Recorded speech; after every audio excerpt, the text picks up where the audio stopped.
E hoje eu vou responder algumas dúvidas que eu recebi na caixinha de pergunta lá da rede vizinha, no meu @EdileniGualberta.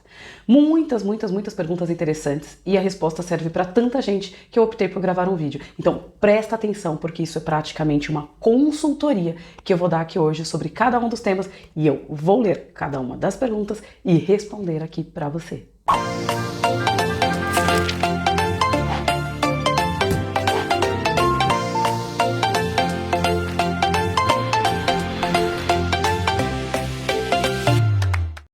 E antes de começar, deixa seu like, é muito importante para mim saber se você tem se interessado, se o tema é importante para você e melhor, esta forma de responder a caixinha de pergunta é bom para você? Então coloca nos comentários e me diz também quais outras dúvidas você tem que você gostaria que virassem vídeos. Com certeza vai entrar na nossa programação. E antes que eu me esqueça, como eu recebi muitas perguntas, eu dividi as respostas em 2 vídeos. Então não perde, se você ainda não se inscreveu, se inscreve, ativa o sininho porque domingo entra o vídeo com a segunda parte das respostas. E como tem muita informação bacana que também serve para você, não perca nem este, nem o outro. Vamos começar aqui? Então, a primeira que eu recebi é: qual visto eu indico para profissionais de tecnologia? Bom, tem vários. Eu já falei e falo muitas vezes no site, aqui no canal, lá no Instagram, agora no TikTok, em todos os lugares. Eu sempre digo que o profissional de TI é muito requisitado aqui em Portugal. Tem muita vaga, tem muita mão de obra, inclusive é a área que mais traz profissionais já com visto. Então, agora vamos falar quais são os tipos de visto. Para você que é profissional de TI, existe o visto de procura de trabalho subordinado. Não é só para TI, mas é muito comum e muito usual aqui, ok? Então, o visto conhecido como D1, que é o visto de trabalho subordinado. Você tem um contrato e vai trabalhar subordinado a alguém. Então, esta é uma forma de visto. O que muitos brasileiros fazem? Não só brasileiros, né? Pessoas de todo mundo que querem trabalhar aqui em Portugal. Principalmente o LinkedIn começa a se candidatar às vagas.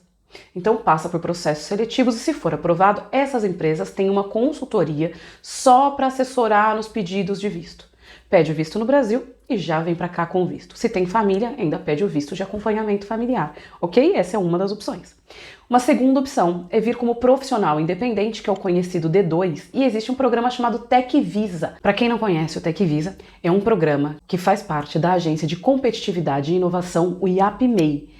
Então lá tem empresas cadastradas e essas empresas contratam por esse programa. Então as pessoas que estão no programa e são contratadas podem vir com o visto D2, como profissionais independentes, prestadores de serviço, como se fosse o PJ ou autônomo no Brasil. Também pode vir com o visto D3, que é o visto altamente qualificado. Esta atividade altamente qualificada é muito voltada para pessoas que têm uma qualificação acima da média em alguma área, e para profissionais de tecnologia, geralmente desenvolvedores sênior podem se enquadrar. Então é contratado como altamente qualificado. Geralmente são estes os vistos. Agora, se você não está contratado por uma empresa portuguesa, já está contratado por uma empresa de outro país, ou uma empresa brasileira, trabalha para qualquer outra empresa fora de Portugal. Também temos o visto de nômade digital, que hoje está super em alta e tem vindo muito profissional de tecnologia para cá, porque trabalha para os Estados Unidos, trabalha para a Inglaterra, trabalha para a Espanha, trabalha para a Alemanha, trabalha para o próprio Brasil, completamente remoto. Então, aplica para o visto de nômade digital. Então, essas são as opções mais comuns de profissionais de tecnologia virem para Portugal. Respondi sua pergunta, será? Espero que sim. Se ficou dúvida, manda aqui. Então, tem uma outra pessoa aqui que quis comentar comigo sobre o visto de estudante aprovado com 3 meses a menos do prazo solicitado e sem link de agendamento. Eu tenho conversado com muita gente, nos atendimentos principalmente, e as pessoas falam muito: olha, eu quero chegar em Portugal em dezembro. Se eu pedir o visto agora e falar pro consulado que eu vou chegar só em dezembro, meu visto vem com validade para lá? Provavelmente não. Ou seu visto vai ficar lá esperando, já que você não tem pressa de vir. Então a minha sugestão é pedir já dentro do prazo, porque vai acontecer isso que essa seguidora colocou aqui. Vai acontecer: olha, eu quero chegar em Portugal em setembro, então eu coloco lá no formulário: qual é a sua pretensão de chegada? 2 de setembro. O que acontece? O visto chega em maio. É isso, por quê? Porque você pediu, sai, e eles não vão ficar lá olhando a data de validade. Em geral, as datas de validade começam logo depois que o visto é emitido, um pouco tempo depois, não 3, 4 meses depois. Então fique muito atento a isso. E uma outra coisa que é muito comum é sem link de agendamento da entrevista no CEF. Para quem não sabe, quando você pede um visto, ele vem lá com o link de agendamento. Você digita aquele link e aparece lá qual é o dia do seu agendamento, qual é o horário e qual local. Então, em qual CEF você vai ser entrevistado. A maioria vem, mas é muito comum que alguns vistos não venham. Por quê? Eu, Edilene, não tenho uma explicação, mas tenho uma sugestão. Eu acredito que, como precisa dessa data vinda do CEF, se o processo fica muito tempo parado, se não recebe retorno, para que a coisa ande mais rápido, eles enviam o visto sem a data do agendamento. Então, é uma suposição, é uma sugestão minha de que aconteça por isso. Se você tem alguma outra sugestão, deixa nos comentários para mim, mas eu acredito que seja por isso. E o que você faz nesse caso, quando não tem um agendamento? Quando você chegar em Portugal, você liga no CEF, diz que tem um visto, que ele veio sem agendamento e que você precisa de data de entrevista. Algumas vezes não vai ter vaga, não vai conseguir agendar, e outras vezes eles vão já entrar no sistema, agendar para você e você já vai ficar com uma data. Edilene, eu posso agendar ainda do Brasil? Pode agendar ainda do Brasil, se você conseguir falar no CEF enquanto você estiver aí e pedir para fazer o agendamento baseado nisso. Ou se você tem um advogado te representando em Portugal que possa ligar e fazer este agendamento para você, ok? Mas é isso. Antes o visto sem link do que sem o visto, pessoal. Confie em mim. Vamos falar agora do visto de procura de trabalho, que esse foi o que mais rendeu na caixinha. Então eu recebi de uma seguidora que falou: eu tenho 58 anos, sou dona de casa, consigo visto de procura de trabalho? Então vamos lá.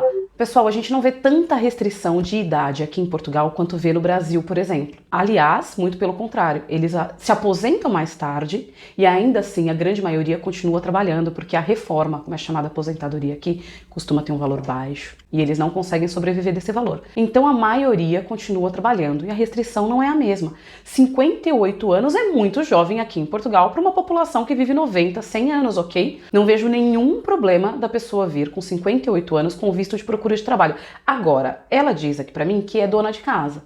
Então, uma preocupação que eu tenho em alguns casos é a falta de experiência no mercado de trabalho. Por quê? Para montar um processo muito completo do visto de procura de trabalho. Aqui na assessoria eu me preocupo muito com o currículo, em demonstrar experiência, em mostrar o que a pessoa faz, o que ela já fez. Então fique atenta com isso. Eu não tenho aqui o seu currículo, não tenho aqui a sua experiência profissional, mas o que eu tenho para te dizer é, isso tem que ficar muito claro para o governo, ok? Você precisa demonstrar claramente que você tem algum tipo de experiência e como é que a sua mão de obra pode contribuir para o país.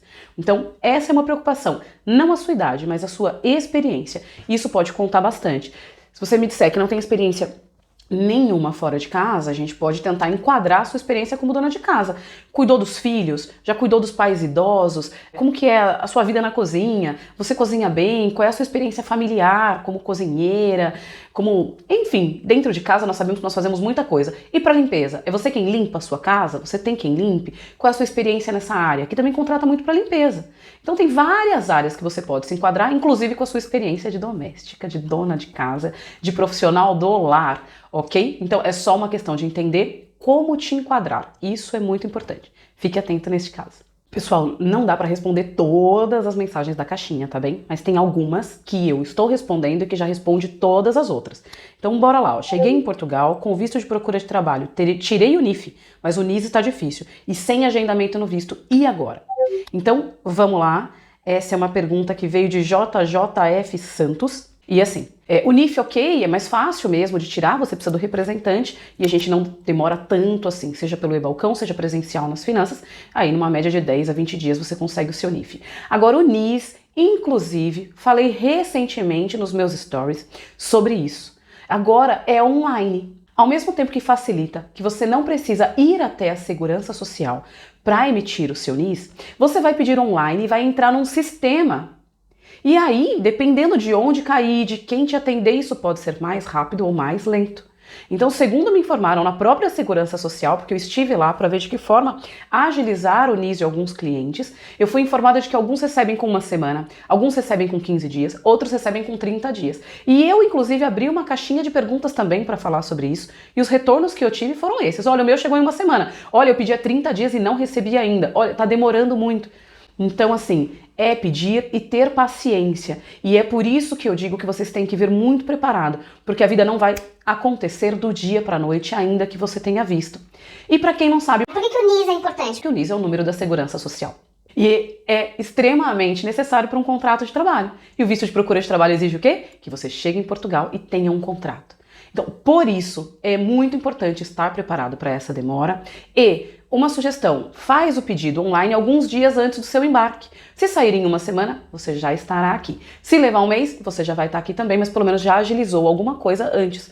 Faz o pedido online e retira. Você pode também pedir através de um representante. Você pode contratar um advogado, você pode contratar uma assessoria. Ele vai fazer o pedido e, como seu procurador, ele vai retirar isso. Lembrando que, para ser procurador aqui em Portugal, é atividade de advogados e solicitadores, ok? Não entregue uma procuração para quem não for um profissional habilitado. Vamos lá, então eu acho que eu falei, e ele falou do sem agendamento e agora? O sem agendamento é uma questão de ligar no CEFIP, conseguir um agendamento ou... Para este caso, e a gente vai falar daqui a pouquinho mais aprofundado, você pode optar pela autorização de residência pelo acordo de mobilidade da CPLP. Já pensou sobre isso? Uma outra que eu tive aqui sobre o visto de procura de trabalho, que eu acho muito importante falar e que outras pessoas falaram, sobre quanto tempo reagrupar com o visto de procura de trabalho. O pessoal não me faz pergunta difícil, porque prever tempo é algo muito complicado. Então, assim, muitas pessoas ficam preocupadas porque vem com visto de procura de trabalho e a família não vem. Então, quando tiver autorização de residência, é que vai poder pedir o reagrupamento familiar. Tenho acompanhado muita gente que tem entrado com um marido, com um filho, mesmo com visto de procura de trabalho e não tem tido problema na imigração. Veja, isso não é uma regra, depende de quem te atender na imigração e se vai te liberar com visto de procura de trabalho com família, já que o visto de acompanhamento familiar para esse visto não está liberado. Pronto, eu entrei em Portugal com a minha família e preciso reagrupá-la. Primeiro, você precisa ter a sua autorização de residência. Se você já tiver agendamento no CEF, você vai ter uma ideia de quando vai ter a sua. Essa autorização pode chegar em casa com 15, 30, 60, 90 dias depois da sua entrevista, ok? E só depois que você tem a sua autorização de residência é que você pode agendar o reagrupamento da sua família. O seu título tem que estar emitido. Então é muito importante ter atenção a isso, ok? Você tem que ter o seu título e depois se agrupar a sua família. Isso pode levar 6 meses? Pode. Isso pode levar 1 ano? Pode. Por quê? Você depende de vaga. Faz mais de 4 meses que o CEF não abre vaga para reagrupamento familiar, pelo menos hoje, no dia em que eu estou gravando esse vídeo para vocês. Estamos na expectativa de que abra em breve, mas ainda não abriu, então tem muita gente esperando. E outra coisa importante, quando abre vaga para reagrupamento familiar, é uma das que acaba primeiro, ok? 4, 5, 6, estourado 7 dias a gente já não tem vaga mais no país todo. Então aqui na assessoria, por exemplo, nem sempre a gente consegue agendar todos os nossos clientes. Por quê? Porque eu, assim como você, preciso ficar horas a fio na fila, ligando para conseguir uma vaga. Tenho uma grande expectativa de que isso mude, de que em breve a família também possa ser entrevistada junto com o titular do visto, assim como a gente já pode pedir o visto de acompanhamento familiar junto, mas ainda não temos previsão disso, nem expectativa, nem ouvimos falar a respeito por aqui. Ok? Então, do visto de procura de trabalho, eu acho que essas eram as essenciais e o que eu respondi nessas, com certeza responde todas as outras dúvidas, ok? Vamos pro próximo? Olha, gente, eu recebo muita pergunta falando sobre alojamento para o visto de renda própria, o famoso D6. Então, eu recebi uma aqui que fala: qual o prazo mínimo de arrendamento que o visto D7 exige? E qual o comprovante de alojamento que eu posso usar para dar entrada no visto D7? Isso rende um vídeo sozinho, tá bem? Eu vou ter que falar resumidamente. É um assunto que te interessa muito. Se te interessar, coloca nos comentários e a gente programa um vídeo só sobre isso. Nós sabemos que muitas vezes o visto de renda própria cai em exigência para pedir um contrato de arrendamento ou uma escritura de compra de um imóvel em Portugal para apresentar como alojamento. Isso está na lei? Não. A lei diz que você precisa apresentar um alojamento como em qualquer outro visto. Mas tem sido uma exigência do governo português e não é de hoje, tá bem? Já entrou como requisito, já caiu como requisito e nós sabemos que ainda pedem. Qual é a minha experiência sobre isso? Aqueles vistos que estão completos, que a pessoa de fato vive de renda própria, que é um aposentado que dispõe do mínimo para mais do que Portugal exige, que faz o depósito certinho num banco português da subsistência dele e da família toda, não tem sido exigido o contrato de arrendamento. Pelo menos é o que tem acontecido aqui na assessoria e, graças a Deus, nós temos 0 vistos indeferidos. Então, o que eu tenho feito com os meus clientes? Nós continuamos reservando alojamentos, mas a nossa carta de motivação explica muito bem como é o potencial desse cliente. Por que ele reservou um alojamento? Se ele tem interesse em alugar um imóvel antes de vir, mas por que ele ainda não alugou? Para mim, pessoal, é uma irresponsabilidade alugar um imóvel sem que o visto esteja em mãos. Por quê? Porque como é que o consulado te exige um contrato de arrendamento se você nem tem certeza que o visto vai ser aprovado? Então, primeiro a gente tem que ter o visto aprovado, não é? Assim como o consulado diz, não compre passagem, porque eu não te garanto visto, ele também deveria dizer, não alugue um imóvel, porque eu não te garanto visto. Mas nós sabemos que essa tem sido uma exigência. Então, aqui é o que nós temos feito. O contrato de arrendamento, ele é de no mínimo 1 ano. Ok? Então, quando você vai fazer um contrato de arrendamento, que não é temporário, que não é para alguém que pretende vir para estudar 3, 4 meses e voltar, eu venho para morar, então eu venho para residir. É um contrato de no mínimo 1 ano, ok? Então, você pode ficar preso nesse contrato se você assiná-lo antes da data. Então, eu teria muita atenção antes de fazer um contrato de alojamento e capricha na sua reserva, na sua renda mensal, tenha certeza de que você se enquadra neste visto e explique bem para o consulado por que você não alugou. Isso tem dado certo aqui e eu acho que pode dar certo para você também. Agora, encerrando a parte de vistos, eu vou falar da autorização de residência da CPLP, que envolve também todos os vistos e que apareceu muito aqui na caixinha. Não vou nem ler uma específica. O que eu fiz? Fiz um resumão sobre a autorização de residência da CPLP para trazer aqui para vocês. Então vamos lá. Esta autorização, ela veio trazer uma resposta para um acordo assinado em 2021 em Luanda entre os países que são da CPLP, que é a Comunidade de Países da Língua Portuguesa. Quem pode hoje obter essa autorização de residência da CPLP? Quem entrou com pedido de manifestação de interesse até 31 de dezembro de 2022 ou quem tem um visto consular. Também existe ali uma opção de não tenho visto consular, mas ela está bloqueada, não está disponível e não sabemos o que pode ser essa opção. Pode ser que seja para no futuro as pessoas que entram como turista e querem ficar aqui utilizar essa forma e não utilizar a manifestação de interesse, mas para mim parece um pouco improvável porque seria um tiro no pé do governo.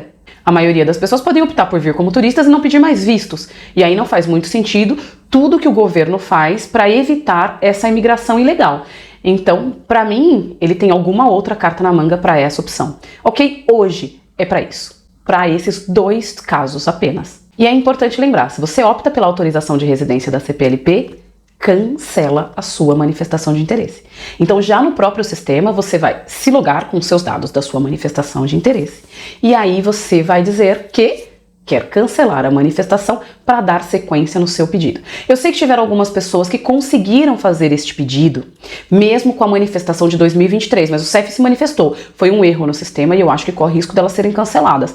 Ok? A regra, e parece que agora o sistema já está definitivamente corrigido, é só para quem fez manifestação até dezembro de 2022. Então sua manifestação é cancelada e você opta pela autorização de residência. E aí vem uma pergunta que eu recebo muito. Vale a pena cancelar a minha manifestação de interesse e optar pela autorização da CPLP? Bom, vamos lá. Se você deu entrada na manifestação de interesse lá em 2021, ela ainda não foi aprovada, mas você já sabe que está perto de ser aprovada, para mim, Edilene, eu acho que não vale a pena. Se fosse eu, não optaria pela autorização de residência da CPLP. Porque ela vai vir um papel. A autorização da CPLP nada mais é do que um papel. Ele não serve como documento de identificação, ele não tem uma fotografia. Você vai imprimir e vai andar junto com o seu passaporte. Tem um número, diz que você está autorizado a viver aqui em Portugal e te dá legalidade no país. Mas ela só tem validade de 1 ano. E é esse papel, pouco conhecido ainda no país.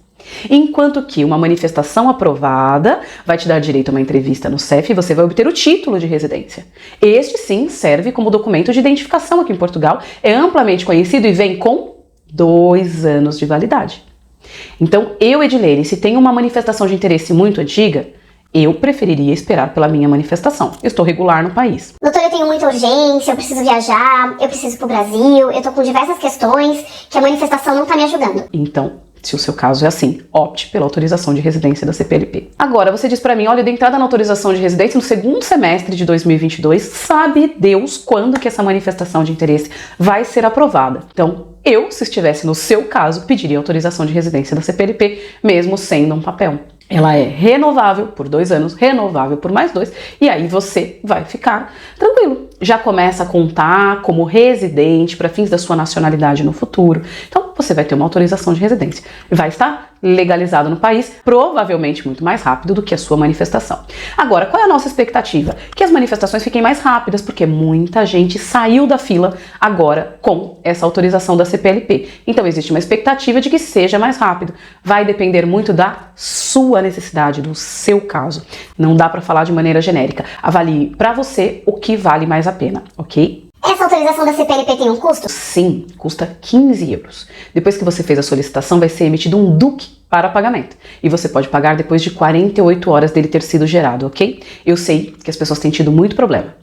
Tem processo que está lá em análise, DUC que não foi emitido, fez o pagamento e não aparece no sistema ainda, e o CEF já se manifestou que está ciente desses problemas e está tentando contornar, ok? A minha sugestão é que você tente mandar um e-mail ao CEF, explique a sua situação, ou tente ligar para saber como é que está no sistema, se aparece alguma coisa para eles.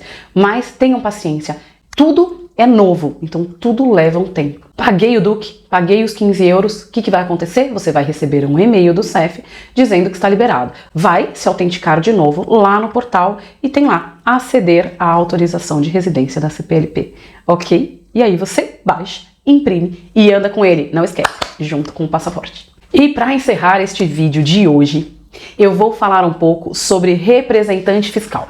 Então vamos lá, que tem aqui uma pergunta sobre isso e que eu achei muito interessante, porque certeza que é a sua dúvida, porque eu já respondi muita gente sobre isso. Então pronto, eu recebi aqui uma pergunta de um perfil. Dani, olha, essa é a sua pergunta e você diz para mim: posso ser representante fiscal de um amigo apenas com autorização de residência? Quais são os riscos para mim? Então vamos lá, essa é uma pergunta muito boa. E eu tenho no site, vou deixar o link na descrição, é um post bem completinho falando sobre o NIF, sobre os riscos da representação fiscal. Também já tenho vídeos gravados lá no Instagram, me segue lá se você não me segue, no @edilene_gualberto, é onde eu já falei sobre os riscos da representação fiscal, ok? Então vamos lá. O que o Portal das Finanças diz sobre quem pode ser representante fiscal? Eu vou ler aqui para vocês. Pode ser nomeado como representante fiscal qualquer pessoa, singular ou coletiva. Para o brasileiro é a pessoa física ou jurídica, com residência em território nacional. E pode ser que essa pessoa tenha que ter uma residência fiscal aqui em Portugal, ok? Ou seja, para quem não sabe, o NIF, que é o número de identificação fiscal, para que você possa obtê-lo, você tem que ter um representante fiscal, caso você tenha uma vida fiscal aqui em Portugal. Caso você vá gerar impostos, adquirir bens, fazer contratos, ter automóvel, então você precisa ter o número de identificação fiscal e esse representante vai ser o elo de comunicação entre a administração tributária e você. É a pessoa responsável por te passar informações, é a pessoa responsável por entregar as correspondências. Nesse aspecto vem uma responsabilidade. Por quê? Porque se você não fizer essa intermediação, se você não entregar esses documentos, essas cobranças, você pode ter uma punição administrativa porque não fez algo que era da sua obrigação. Aí você tem que avaliar se você também vai ser representante dele como gestor de bens e direitos. Isso é uma outra coisa muito importante que tem que constar. Então, geralmente, a minha procuração como representante, eu já coloco que eu não sou gestora de bens e direitos das pessoas, ok? Aí esse é um outro assunto para um outro vídeo, inclusive um assunto para se tratar direto com o contabilista, o contador aqui em Portugal. Então é muito importante, se você for gestora de bens e direitos, então você pode até ser responsável pelas despesas. Tome muito cuidado de quem você vai ser representante, se essa pessoa depois que chegar não trocar a morada, porque o representante fica com o endereço dele nas finanças. Qualquer correspondência, qualquer cobrança, seja multa de carro, por exemplo, passou num radar, excesso de velocidade, não pagou o imposto do veículo, qualquer que esteja a questão, não pagou débitos com o SNS, com a saúde pública, o representante fiscal é quem vai receber e quem tem a obrigação de entregar isso para a pessoa. Então, quando você não faz, se você não provar para a autoridade que você entregou isso, você corre o risco de ser, sim, chamada, inquirida, ser questionada, notificada pelas finanças para dar conta dessa sua obrigação. Então tenha muita atenção, a pessoa tem que ter um prazo para tirar essa responsabilidade. E como é que ela tira? Depois que ela está em Portugal, ela tem que ir até as finanças e indicar qual é o endereço dela aqui, qual é a morada fiscal dela a partir de agora. Pode ser que ela só consiga trocar depois que ela tiver autorização de residência. E também tem alguns requisitos para quem já tem manifestação de interesse. Então tem um prazo para estar em Portugal, tem um prazo de manifestação de interesse, vai lá nas finanças e faz essa alteração. Nós sabemos que na prática, cada finanças age de um jeito. Então, você precisa ter atenção, procurar as finanças mais próximas de você e entender o que elas exigem para que você faça a troca da representação fiscal. É muito importante para você que é representado fazer a troca e receber diretamente as suas correspondências e ter atenção em quem vai ser o seu representante. Por quê? Porque o seu acesso ao portal das finanças, a senha vai chegar para onde? Para o seu representante fiscal. É ele quem pode ter acesso ao seu portal antes de você.